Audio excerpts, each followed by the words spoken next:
Estamos começando mais um programa É Justo, um programa que discute assuntos jurídicos de interesse da nossa sociedade.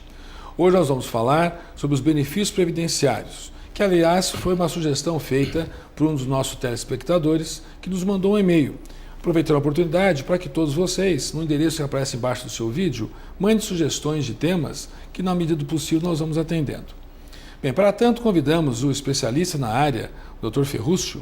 Muito obrigado por ter o nosso convite, doutor, para nos esclarecer algumas dúvidas sobre esse grande assunto que são os benefícios da Previdência. O prazer é sempre nosso poder informar a população, né, de forma geral, as dúvidas que eles têm. Previdência realmente é um processo que causa dúvida em muitas pessoas, a gente sabe disso. E todo mundo precisa. Com certeza. Eu digo na faculdade que é a matéria mais importante. Porque você pode passar pela vida, você cometer um ilícito penal e não precisar do direito penal para previdenciário, um dia você vai se aposentar. Com toda certeza. Doutor Ferrúcio, como que está funcionando hoje a nossa jurisprudência? Existe alguma coisa de novidade que tenha surgido nesses últimos tempos a respeito desses benefícios ou está estanque essa matéria? É a mesma coisa de 10, 15 anos atrás? Tem sempre os especialistas em Previdência Social que procuram algum erro da Previdência Social em legislação para que se conceda essas grandes revisões que estão tendo. Atualmente está tendo uma revisão. Em 1991, com a Lei 8.213, foi obrigado a Previdência Social a conceder o benefício mais vantajoso para o segurado. Como o segurado nem sempre conhece da legislação, quando ele apresenta a documentação dele, a Previdência Social, através de qualquer mecanismo, principalmente em termos de computação, tem que verificar a aposentadoria que é mais vantajosa. Suponhamos que uma pessoa tenha 35 anos de contribuição, mas não queira se aposentar. Daqui 4 anos ela vai à Previdência Social.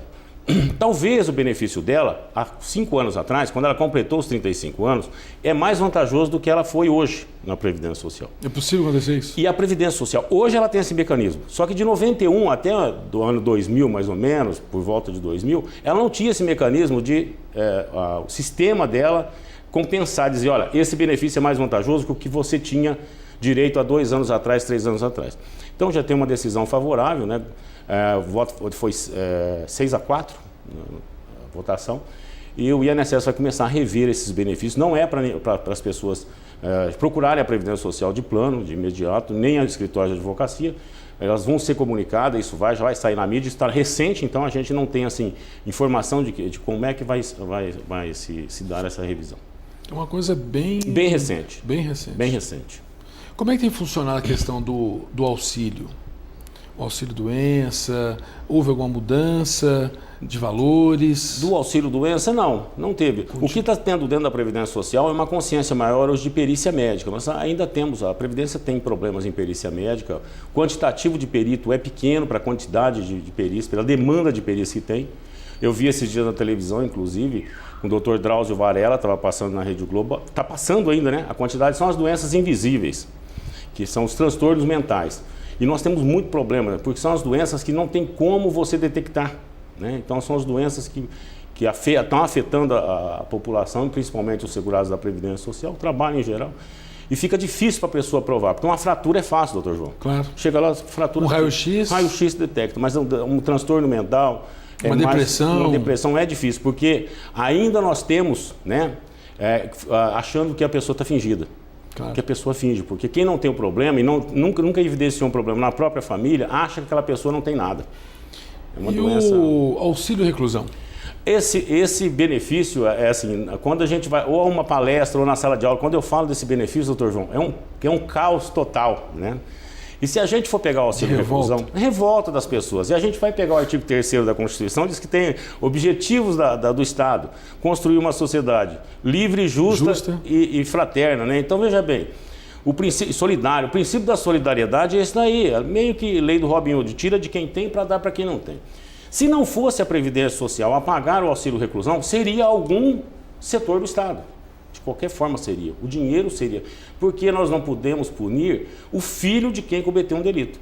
Primeiro, o benefício é concedido aos dependentes e não ao segurado que está recluso. Isso já é o primeiro posicionamento a saber. Segundo, Tem um e-mail que corre e diz assim: na Bahia, uma pessoa foi presa, tinha 9 filhos, cada filho recebe R$970 por mês. Esse é o dito popular, O que me deixa triste, outro dia uma ex-aluna minha escreveu isso. E eu fui até grosso com ela, falei: olha, depois de 6 meses te dizendo a respeito de todos, principalmente do auxílio reclusão, você não poderia transmitir uma besteira dessa.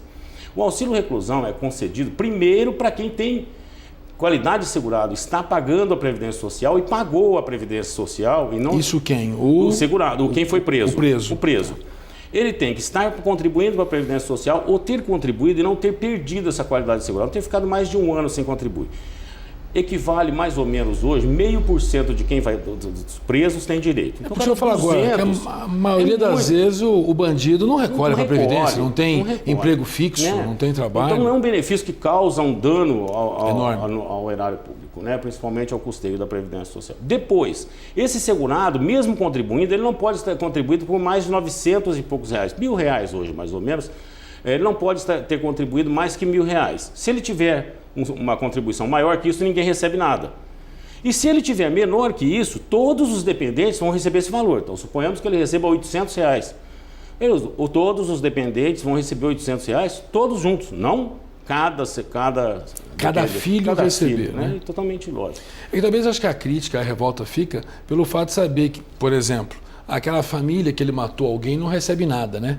Então, talvez essa que seria o que o povo... Doutor João, mas pior que isso é a pessoa que mata a esposa e ainda recebe a pensão por morte também. Então, se a gente for pensar nessa parte da Previdência, nós teríamos que... Simples e lógico, nós temos a pessoa está em estágio terminal na Previdência Social, nunca contribuiu para a Previdência Social. Se você correr no banco e fizer uma contribuição, depois de 1 minuto ela falecer, a pessoa tem direito ao benefício. Olha. E uma pessoa que pagou 30 anos de contribuição e ficou 5 anos sem contribuir, se vier a falecer, também não tem direito. Então, a lei, às vezes, ela causa umas distorções, a gente que trabalha na área sabe como é que é. O senhor falou agora do tempo da contribuição. Como é que está funcionando hoje a somatória de tempo? É idade mais tempo de contribuição? Para aposentadoria por tempo de contribuição. Isso é a dúvida maior, é o seguinte: eu tenho que ter... tem que somar as duas coisas ou não? Não. Vale a minha idade só ou vale a minha idade mais o quanto eu aposentadoria contribuí? por tempo de contribuição, se você atingir, o homem, 35 anos de contribuição, não há necessidade de ter limite de idade. Para aqueles que começaram a contribuir antes de 1998. Então, a emenda constitucional 20 de 16 de dezembro de 98 seria um divisor de água. Então, para aqueles que começaram a contribuir... Anterior a 98, basta que ele tenha aposentadoria integral. 35 anos de contribuição o homem, 30 a mulher. Não tem idade. 35 independente do tempo de contribuição. De idade. Exatamente. Completou 35 anos sem limite de idade, o homem. 30 anos a mulher, sem limite de idade. Agora, quem começou a contribuir posterior vai ter que ter as duas coisas. 35 anos de contribuição o homem, 53 de idade. A mulher, 30 anos de contribuição e 48 anos de idade. Brincamos, doutor João, que a gente não sabe por que a mulher tem que aposentar 5 anos antes. Se no baile da terceira idade só tem viúva dançando com viúva, nós morremos antes. Os homens morrem primeiro, né? E se pensa, vai dar um problema também constitucional, né? Sim, então. A Constituição fala que o homem e a mulher têm o mesmo direito, né? E a mulher acaba tendo um benefício a mais. Mas aí, como né? a gente é apaixonado pelas mulheres, então vamos dar esse plus a mais, né? Nessas aposentadorias por idade, existe alguma carência? Isto.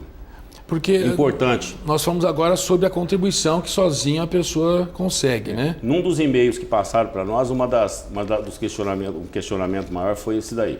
Aposentadoria por idade, basta ter a idade ou tem que ter algum tempo, que a gente chama de carência? Tem que ter uma carência. E nós temos aí também outro divisor de águas, que foi em 1991. O que acontece? Quem vem aposentar posterior a essa data, ele tem que ter uma tabela. Então pensemos o seguinte: se eu completo 65 anos de idade, homem, em 65 o homem, primeira coisa, o homem 65 anos de idade para aposentadoria por idade e a mulher 60. Okay. Isso na área urbana. Na área rural a gente diminui em 5 anos. Então o homem seria com 60 anos e a mulher com 55 na área rural. Existe uma tabela progressiva. Cada ano, por exemplo, em 1991, 5 anos de contribuição. 1992, 5 anos e meio. E foi aumentando a cada ano. Por exemplo, no ano 2000 seria 10 anos de contribuição, 120 de contribuição. 2001, 126. Quando chegou em 2011, nós tivemos 15 anos de contribuição, 180 contribuições. E depois de 2011, sempre 15 anos. Então, quem for se aposentar hoje, para completar, o homem tem que ter 15 anos de contribuição e 65 de idade. A mulher, 60 anos de contribuição e 15 anos de 60 anos de idade, 15 anos de contribuição. Então, isso hoje, né? Hoje a mulher a carência completou 60 anos. e 15 de contribuição. O homem, 65. 15 anos de contribuição. E no rural, 5 anos a menos.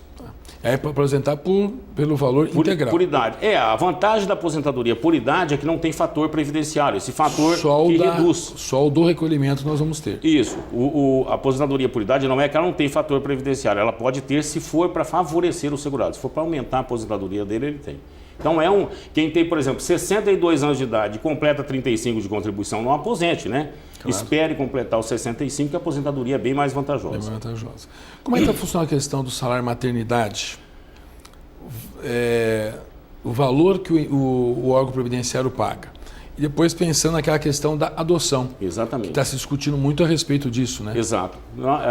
Era muita monografia que a gente fazia na faculdade, que essa era a problemática. O INSS, na adoção, ele dizia assim, se a criança tem até 1 ano de idade, a mulher ficaria 120 dias, né, 4 meses, em licença maternidade. Se a criança tinha de 1 ano a tantos anos, 90 dias e assim por diante. E a gente sempre contestava isso, porque imaginemos que você busque uma criança num abrigo de 6 anos de idade. Essa criança vai precisar de uma atenção dos pais muito maior que um recém-nascido. Claro.